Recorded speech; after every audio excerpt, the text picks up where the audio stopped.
Congresswoman Maxine Waters, Democrat of California, Chair of the Financial Services Committee. Chairwoman Waters, thank you so much for being here tonight. It's really nice to have you here. She's cutting out. Oh, no.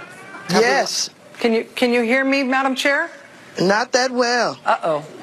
Here's what we're going to do. We're going to take a quick break. I'm going to send a bunch of elves over to you to fix the audio, and then we'll be back with you in just a moment. We believe we have fixed our technical gremlins. Madam Chair, can you hear me? Barely. Oh, well, I'll talk loud. We'll hope we work this out. I don't know what's happening. Oh, dear. Well, let me try this. Madam Chair, you've been asking for documents and testimony from Deutsche Bank as it pertains to President Trump, basically since he was sworn in. What are you interested in here? What is it that you're investigating there? Rachel, would you repeat that one more time? Sure. I'm surprised she didn't blame the Russians.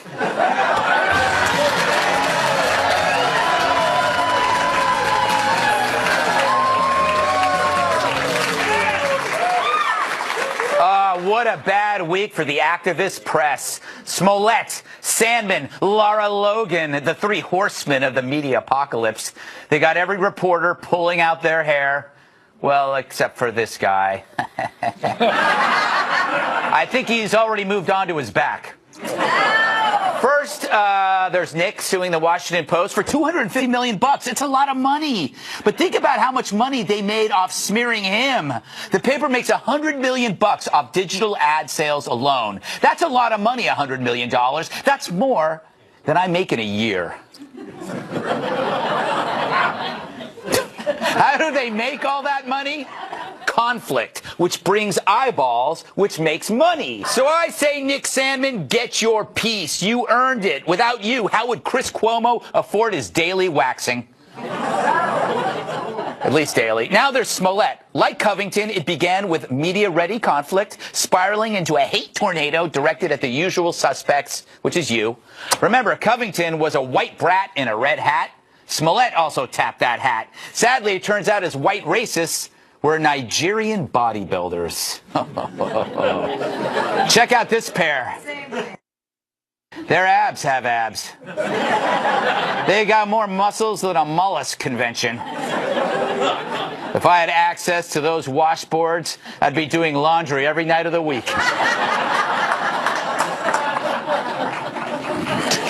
Smollett paid them $3,500 to pull off this stunt. Yet he makes 60 grand a show. So forget that he's a hoaxer. He's just a cheap. Now, these cases, along with the Brett Kavanaugh smear, they need to be part of a course. Call it journalistic ethics. Something to take instead of intersectional gender studies. And I know who should teach it. The media everywhere is mostly liberal, not just in the U.S. But in this country, 85% of journalists are registered Democrats. So that's just a fact, right? No one's registering Democrat when they're rarely a Republican. So the facts are on the side of what you just stated. Most journalists are left or liberal or Democrat. Talk about speaking truth to power, which is why no one covered it but us. Because when the news embarrasses the news industry, it disappears faster than Taylor Swift's boyfriends. Because once the emperor's new clothes are exposed, don't expect the emperor to tell you about it. The emperor's busy blaming Fox for eating people's lunches. Sean Hannity's going to eat Jussie Smollett's lunch every single second. Tucker Carlson is going to eat Jussie Smollett's lunch every single second. President of the United States. The President of the United States is going to eat his lunch. I'm getting hungry. So that's the concern. We're going to dine on Smollett? No, Lemon, we're dining on you. You believed him because you already believed all Trump supporters were racist. Smollett served a purpose for you, and you served a purpose for him. Smollett saw the media for what it was, suckers, and I kind of admire it. But if your only lesson is that Smollett was being used by us as fodder while missing the fact that he made you look like a dumbass, then you truly are a lemon. Since 2016, these media fail moments have been piling up, and the same culprits are at the scene of every crime. It's the activist media, journalists driven by an agenda, and the profit maker behind this machine is always conflict. the idea, the racial slurs, and maybe even some of the homophobic slurs being used toward him, you can see how serious this crime is right now. Absolutely despicable. Smollett in real life is black and gay, which may have been the motivation for a possible hate crime against him in Chicago. I'm disgusted by people who wear hats that say MAGA. I don't believe Jussie is making this up. I don't like that it's being put out there in the media that this is a possible hate crime. Right. And this is America in 2019. You wish. Celebs also dove in, placing the blame where it belonged, of course, on Pence. It feels impossible to not feel this way right now with the president and the vice president, Mike Pence, who wishes I couldn't be married. Let's just be clear. Connect the dots. This is what happens. If you are in a position of power and you hate people and you want to cause suffering to them, you go through the trouble. You spend your career trying to cause suffering. What do you think is going to happen? Well, she should know. I tried to sit through her last movie. That's suffering. Anyway, I wonder if Colbert will have her back on to discuss how Pence didn't help create a crime that didn't exist. Meanwhile, we all here held our tongues, even though the story stank like the bathroom after curry night at the rest home.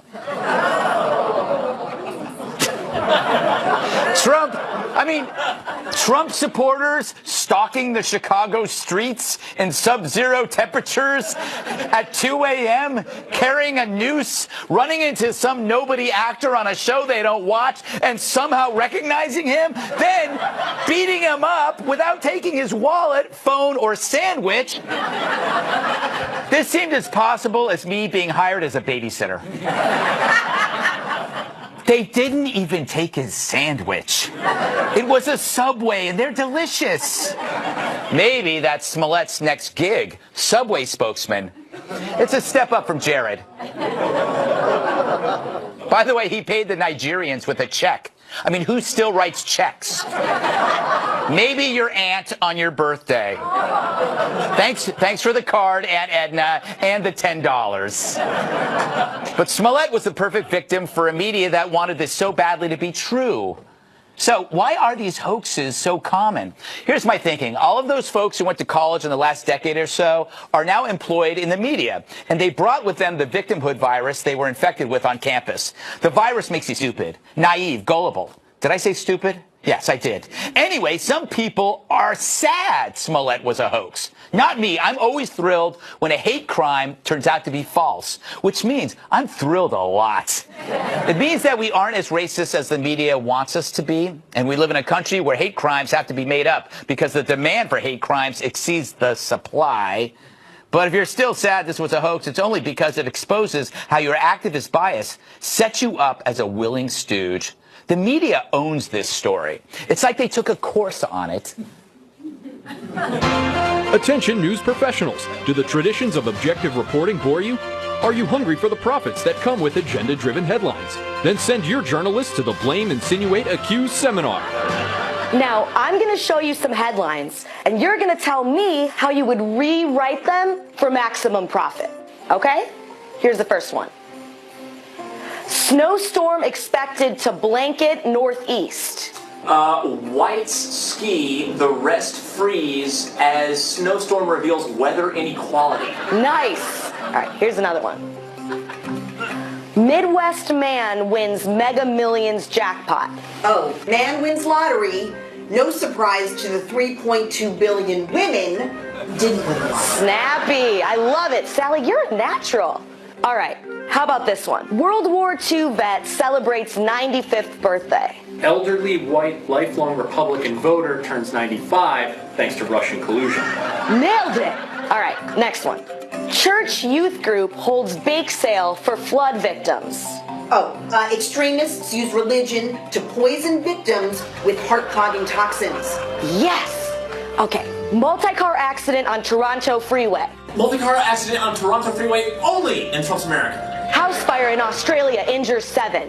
House fire in Australia injures 7, only in Trump's America. Volcano erupts in Brazil, many injured. Volcano erupts in Brazil, many injured, only in Trump's America? Yes! You all passed with flying colors. I am so proud of you. Now get out there and do some journalism. It's the Blame, Insinuate, Accuse seminar. Locations everywhere. Call today.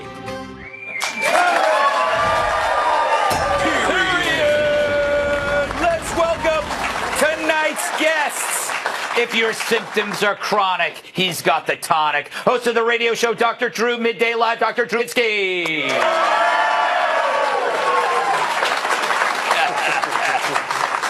This man really got Bin Laden to open up. Former Navy SEAL Rob O'Neill. She's only happy when she's feeling crappy. Host of the Tyrus and Tim podcast, Kat Tip. And the last time he blew out birthday candles, they had to call the fire department. Former WWE superstar, massive sidekick, host of NPC, Tyrus. Dr. Drew, you're a doctor, or so you say. I haven't actually seen your diploma. Has America turned into one big church of victimhood? What's going on? Not only that, we get such credibility from being a victim. People want to be a certain kind of victim so badly. We're actually seeing a little epidemic of these kinds of hoaxes, and they all have the same kind of construct to them. Yeah. Which is people want to be a victim of these things because it gives them status. Right. It's actually, for this guy, it's better to be a victim than being a star of a show. That's insane. It's strange. However, I've been doing a lot of thinking about this guy. Yeah. And he had an album dropping like the day after this whole thing. And it was all about exactly what happened to him in Chicago. And I wonder if there was sign. Even he, listen to this, even he was shocked at how crazy the media got with his story. Yes. I think that might be the case. All right. Rob, what's your take on this? I am a straight white kid from Butte, Montana, who could probably be on the cover of Decent Shape magazine. So I have never been the victim of a hate crime. I've never seen it. But for someone to, it's one thing to screw up, which I don't think happened. It's another thing to make it happen. A hoax like this takes away from actual hate crimes. We're real violence in Chicago. That's a problem. Real people who are gay or transgender getting beat up. It's a shame because now is this real or is someone making this up? And I don't think personally he did it like they're saying for salary. I think he did this because he hated Trump so much. Maybe we can make them all racist to make people hate Trump more. It just, I mean, it might sound ridiculous, but how ridiculous. I'm impressed that he got beat up and held onto his sandwich, though. Yes. I mean, I've been in fights before. That's the first thing I drop. Yeah. Although I would beat them with the meat. Well played, sir. By the way, that can't be bleeped. Thank you. Kat, I'm being applauded for some strange sentence. No, this whole thing confuses me. I love attention. Yes. Like, I love it so much that it pushes people away. Yeah. However, I don't fake a racist, homophobic attack on my self-love attention. Yeah. Like, hasn't he heard of just, like, posting a selfie on Instagram? Or, like, starting a fight with your boyfriend? Or pretending to be pregnant? These are all better ways. Or maybe, like, learning to ride a unicycle. Because you know what? That's the only reason anyone learns to ride a unicycle, Greg. That's true. They have invented bikes with 2 wheels. That is true. That is true. We're going to don't sit unicycle riders. Send the letters to Kat. You're doing it for the attention, guys. Yeah, all 4 of you. Yes. Tyrus. Smearing the unicyclists. Tyrus, what are your thoughts? Besides the fact that you literally, great monologue, by the way. Thank you. Yeah. But you certainly got really creepy in there. I mean, literally every time he had a great point, he slid in something creepy. Is anyone still stuck on the whole "don't let me babysit your kids"? Was that a mission, a cry for help? Like, what the hell, Greg? Hey, Tyrus, I hate kids. As creepy as him saying he's going to beat the meat off my sandwich. That's what I'm saying. Like, he'll say something like, you know, we should all be unified together, and then unify in my basement. Like, he says really creepy things. That's my. It's all, and this is my segue. We don't have the explosion from, you know, Tyrus and Tim. That, you know, please subscribe. Yeah. Nice plug. I talked to Dr. Drew a lot about this. Dr. D, so I can call you that. I was trying to figure out why he did this. Why did he? And they said salary and this whatever. And I've actually witnessed this behavior quite often in my own life, in my own home. My 4-year-old daughter. Really? She'll be running in the yard back and forth, and I'll be having to do work. Yeah. Maybe watching the ESPN report on my phone or whatever. Yeah. And she'll fall. Yeah. I'm like, Daddy, my leg. And I'll be like, oh, what happened? A shark. And then we'll look at me, and I'm like, a shark and a dinosaur. Oh no, what do we do? What do we do? I don't know. They killed me to death. Like, oh, my poor baby. And then I gave her a hug, and guess what? Yeah. Where's the shark? And I think they left, Daddy. I think we're good now. So she just wanted a hug. He did this for a hug. Yeah. You should have paid those guys $3,500 to hug on you. Oh my God. How about the check, too, by the way? Yeah. I think you must be into vinyl also. Yes. Checks and vinyls may be a new thing. We have to roll, but I do believe that it has a lot to do with naivete. The people in media right now are coming from the campus, and they can't. Everybody here, Dr. Drew, Rob Military, Cat Libertarian, Tyrus. Watch your mouth. Tyrus Streetwise. None of you believe this story. None of you believe this story. Immediately. But people that work at MSNBC and CNN in their newsrooms bought it. They bought it. And ran recklessly with it. Exactly. All right. We got to move on because we have so much to share with you. It's the return of the burn. And no, we're not talking about that infection I got in Mazatlan. Can this old fella get the nomination if his beliefs are an abomination? Add Bernie Sanders to the island of crazed oddities looking for the Democratic nomination. He's been in politics forever and hasn't combed his hair in 35 years. Look, Bernie's a white guy in his 70s, which for the Democrats is worse than worshiping Satan. But he almost beat Hillary in the 2016 primary, so maybe he thinks he can get the nomination if she's not running. I mean, who else could do it? Kirsten Gillibrand? Who's paying attention to her? I don't think you should back away from the bold ideas that the base and the grassroots care about. Sorry, Dana. Sorry, I'm just trying to get some ranch. Go ahead.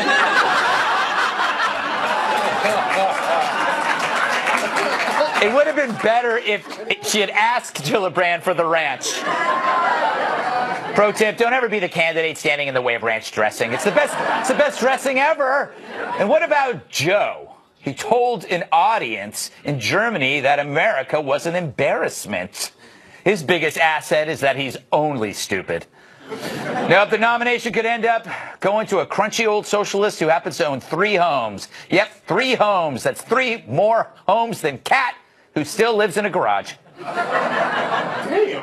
Yeah, but it'd be fun to watch him versus Trump. What do you think, Bernie? And its tendency to focus on side issues. There's a lady who's sure all that glitters is gold, and she's buying a stairway to heaven. People in the audience, as they approach the book, might be interested in knowing. When she gets there, she knows if the stores are all closed, with a word, she can get what she came for. And I just love you. I want to ask just a couple of things about your early life. Oh, and she's buying her stairway to heaven. What will Democrats do now that you are responsible and in the leadership?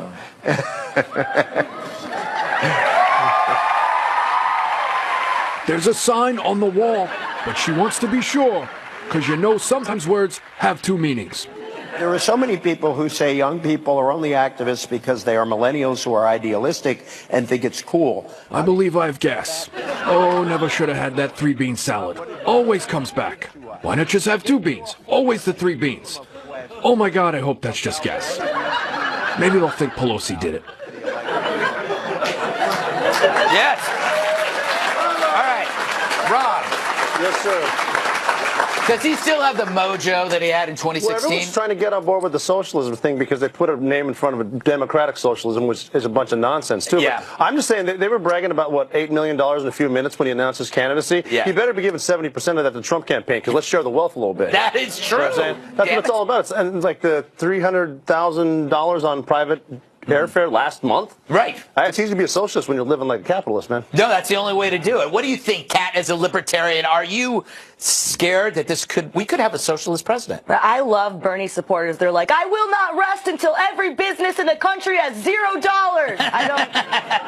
I'm sick of it. I'm sick of the Democratic socialists acting like they're so altruistic. Like, oh, look at us. We want to give you this. We want to give you this. We want to give you this. Not like those mean Republicans. No, they want you to be sick, and they want you to be hungry, and then they want to kill your grandma, and then they want you to die after you watch your grandma die. It's like, no, in order to give you something, you have to actually own that first. They're not giving away their own stuff. Right. If your boyfriend takes you out to dinner and buys you a present, right, you would probably be very happy unless you found out that he used your credit card to pay for it, which is only acceptable if you are 9 and that person is your mother and you made it on construction paper or whatever. But no, I'm sick of them pretending that it's about generosity. It's not about generosity. It's about control. It's about big government, and it's about taking from people, not giving. I agree. Tyrus, the illusion is that government services are free and the socialists are actually giving it to you when in fact it's taking from the free market. Yeah, that's deep. That's great, Greg. The illusion is the media. And to go back, America's not walking around trying to be victims, what you talked about, what you talked about earlier. The media is painting victims and expecting American people to buy into it. Right. And the Smollett thing just proved that we're still not buying that. Yeah. Bernie Sanders is a legit contender despite CNN and the other left-leaning media's best efforts. They are pitching this magnificent group of 7 young candidates who are coming in, and then Bernie announced and raised $6 million in 24 hours. Yeah. Then they said, well, let's list how much the other guys made. Camilla, not bad. Yeah. Took her about a week. She got about $2 million, so she's strong. After that, about $6, $7, $16. I think Pocahontas owes money. And that goes against their message. It was supposed to be this new left. Yeah. Because that's the only way they feel that they can. So you watch how this goes down. This is going to be a boring time for President Trump, and I don't know if he's going to be able to handle it. Yeah, that's true. Because they're going to be going after Bernie Sanders for everything because he's not what they want. That's true. See, and that's going to be the fun story is how they keep throwing things at Bernie. Though all kinds of little stories are going to leak about him. There's going to be all these anonymous tips about Bernie's behaviors, and maybe there's a 4th house out there we don't know about. Little bastard house somewhere, maybe a little cabin. 4th house in his hair. Hangs out with Greg Gutfeld on the weekends. Like we don't know, but I guarantee you there's gonna be some stuff. I did meet him in a park. Here we go. I gotta get to Dr. Drew. Last word on this. In 2 years, old white male becomes completely non-contender. Yeah, just being an old white male. I would say now. I would say but now. No, I'm saying he was a contender 2 years ago. 2 years goes by, just being an old white male takes him out. That's it. Exactly. It's against their religion. Up next, what kind of nicknames will Trump have for the 2020 candidates? Stick around and we pretend to have answers. That's next. This equipment was blamed for starting some of the deadliest and most destructive wildfires in California history. The company says it can't afford the $130 million in performance bonuses it was expected to hand out. More than 90 people have died after drinking tainted alcohol in India. It's the second mass outbreak of alcohol poisoning there in 2 weeks. Police say they've linked these latest deaths to a batch of home-brewed booze laced with methanol. More than 200 others have been hospitalized. Local media reports a dozen people have been arrested. I'm Anita Vogel. Now back to Justice with Judge Janine.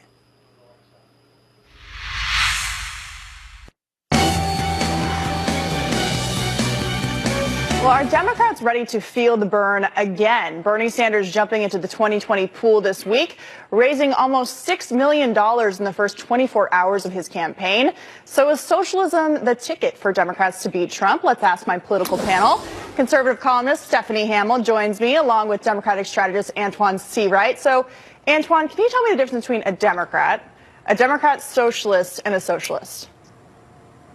Well, I don't know the technical definition for any of those things, but I can tell you this. The independent senator from Vermont has entered himself into the Democratic primary, but I'll tell you what I told your colleague Harris a few days ago. He has the same math problem he had in 2016. If not, it's probably worse. This is the first time we've had a record number of women, a record number of African-American candidates running, and we have some strong candidates on the ticket. And if you look at places like South Carolina, who will ultimately decide our nominee, many of the Democrats here in South Carolina have rejected the idea of Bernie Sanders and some of his policies and positions.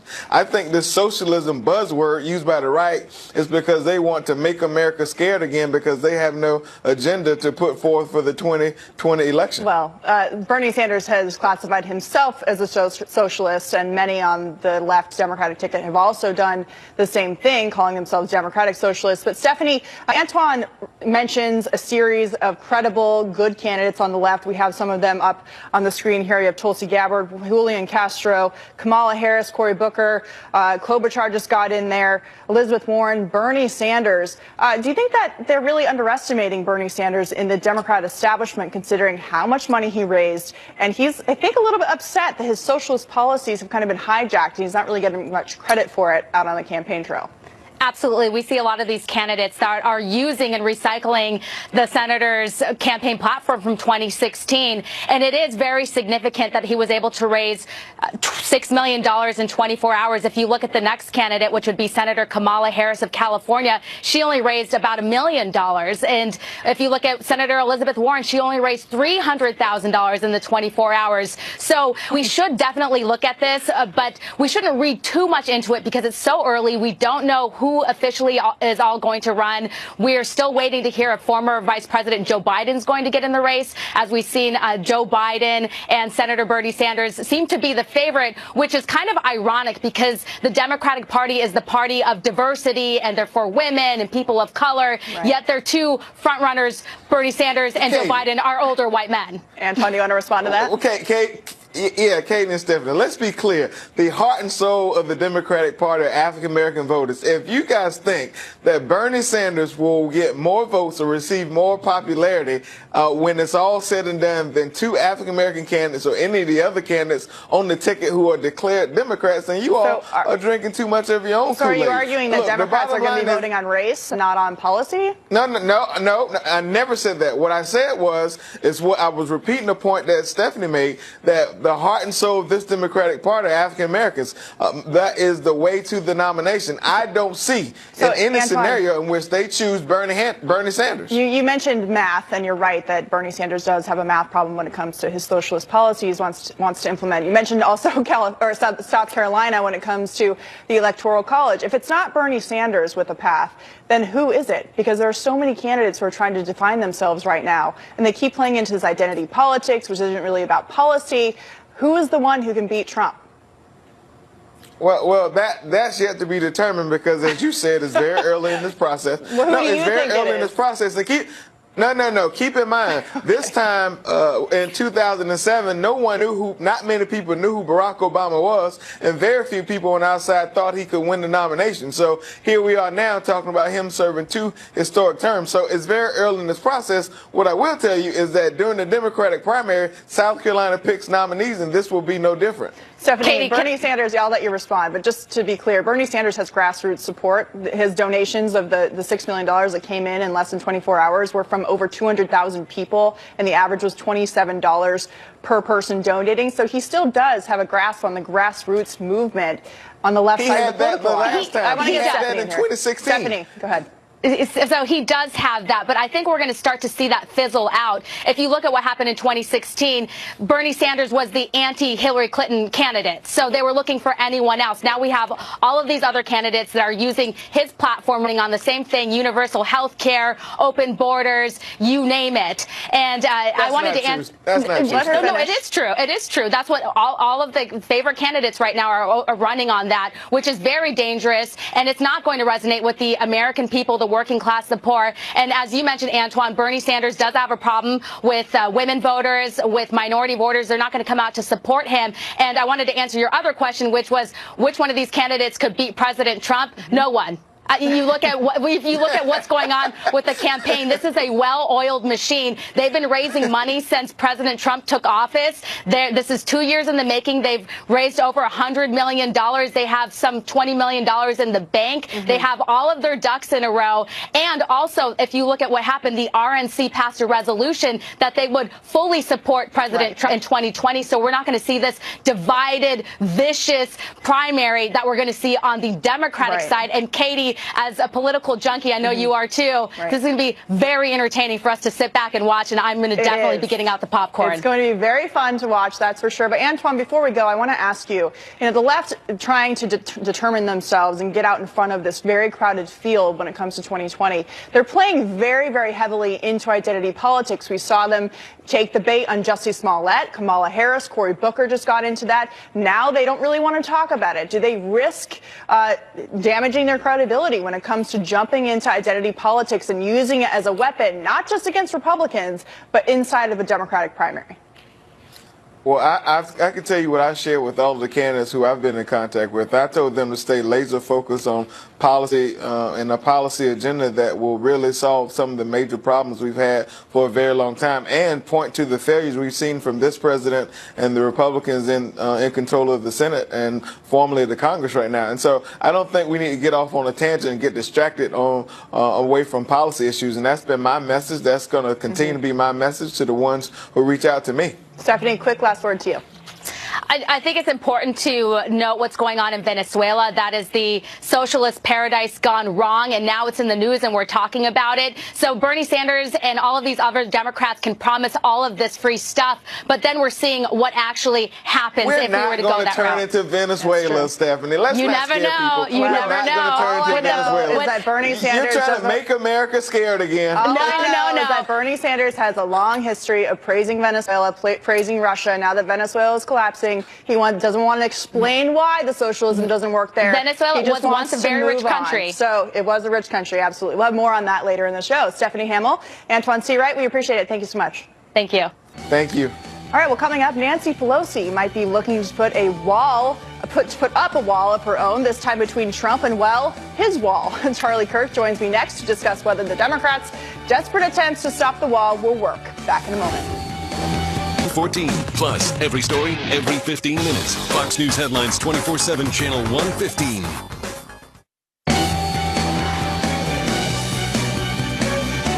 House Democrats taking the first steps Friday in a bid to stop the president's national emergency declaration to build the border wall. House Speaker Nancy Pelosi says she'll bring the resolution for a vote Tuesday, while also having this to say. Take a listen. The promise was that Mexico was going to pay for it. So it was it's declaring, the President of the United States is declaring a national emergency to honor an applause line in a rally. Not only is he disrespecting the Congress, the legislative branch, and the Constitution of the United States, he is dishonoring the office in which he serves. Joining me now with reaction to Speaker Pelosi's comments and the continuing border wall fight, Turning Point USA founder and president Charlie Kirk. Charlie, great to see you.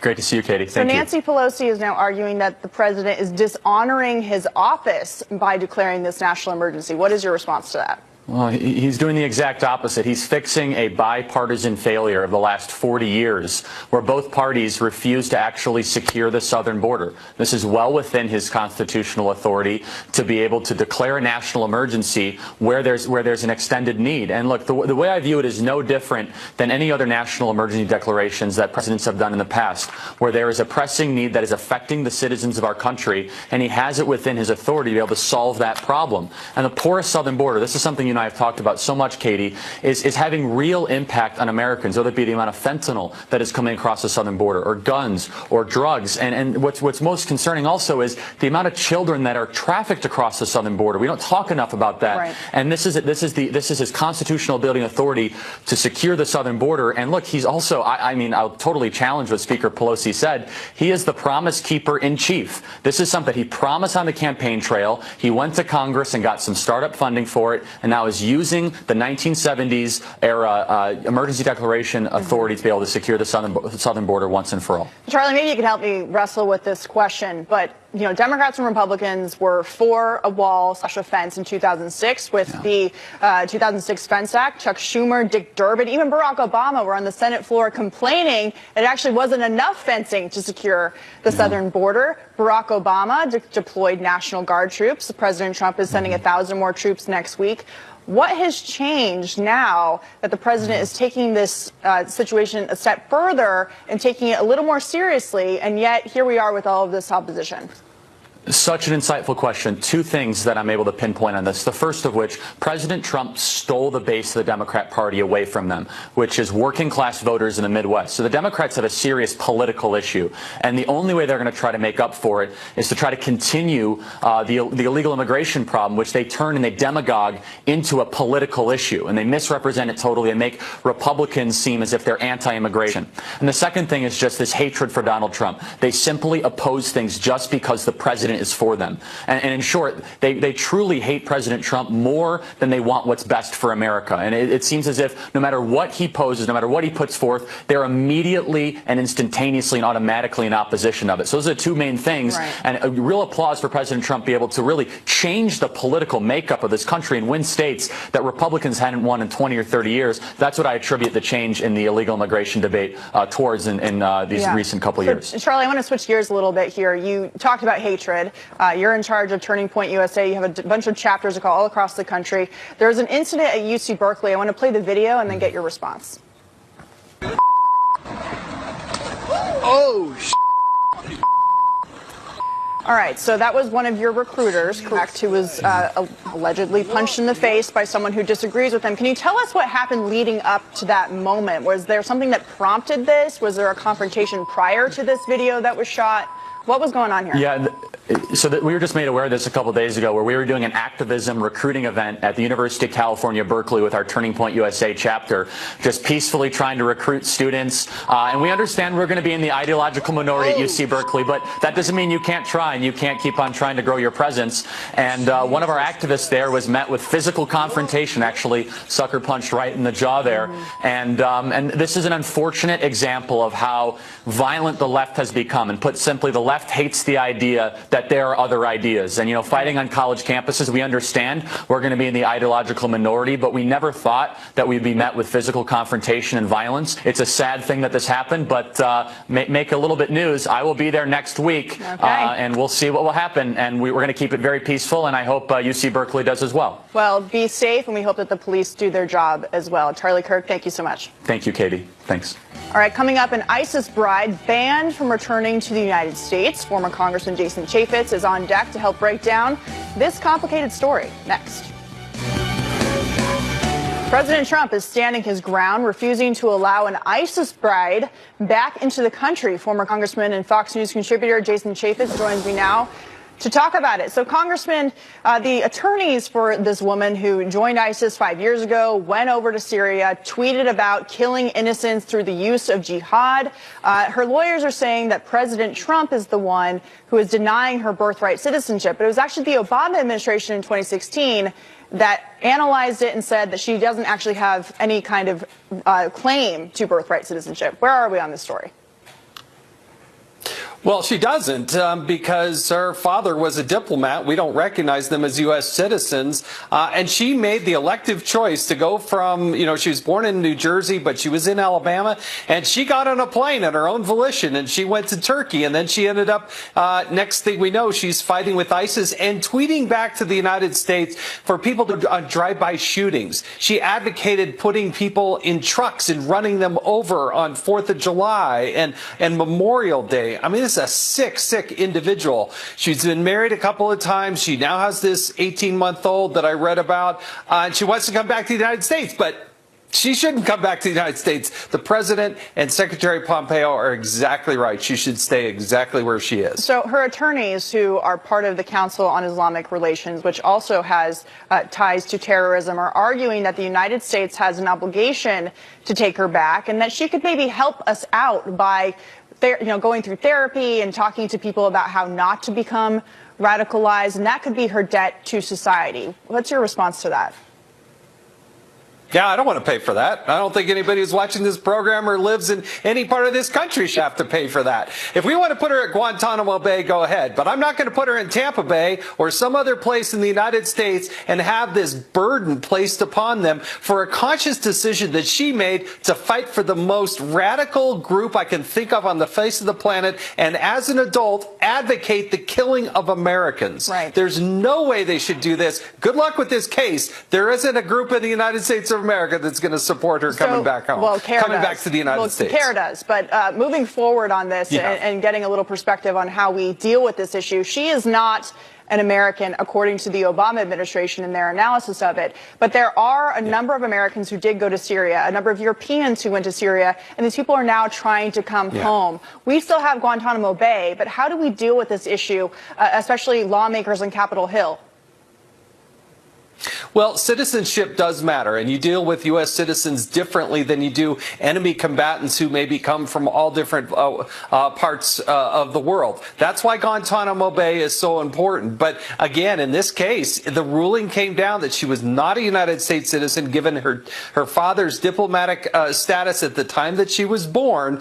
And I see no reason to bend on what the Obama administration ruling that they made. Yeah, I just find it interesting that they're trying to portray her as someone who is regretful of her decisions. She left 5 years ago. She's back here 5 years. She wants to come back 5 years now, later, after the caliphate has been crushed by the Trump administration. The timing seems to be a little suspicious. Last word, real quickly. She was quoted as saying that they were literally eating grass. Well, go ahead and keep eating that grass, because when you advocate killing Americans and you fight for ISIS, we don't need you here in the United States of America. All right, Congressman Jason Chaffetz, thank you so much. We appreciate it. Thank you. We'll be right back.